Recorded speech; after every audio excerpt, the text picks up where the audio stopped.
जिला अटक का सरदार जहूर, जो कि बहुत ज़्यादा पढ़ा लिखा भी नहीं था, वो कैसे फ्रांस पहुंचा? बस कुछ ऐसी एक फैमिली थी जिनकी बदौलत मुझे यहाँ पे आने का चांस मिला।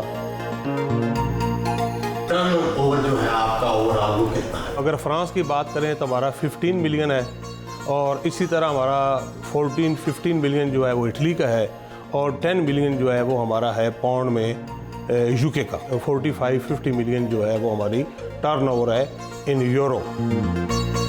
सरदार साहब, आप पाकिस्तान से क्या क्या मंगवाते हैं और बाकी किस किस मुल्क से क्या क्या मंगवाते हैं? जी, पाकिस्तान से हमारा मेन जो इम्पोर्ट है, सबसे बड़ी जिसे आप कह सकते हैं, वो राइस की है।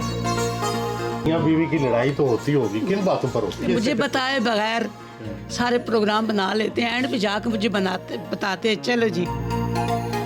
यूके में जो आपका बिजनेस है, इसका कितना वॉल्यूम है, कितने स्टोरों में आपकी चीज़ें जाती हैं? हम लंदन में मेरा ख्याल है ऐसी कोई शॉप नहीं है छोटी बड़ी जिसमें हम अवेलेबल नहीं है। देखिए एक दिन जियो के साथ इतवार शब 7:05 सिर्फ जियो न्यूज पर।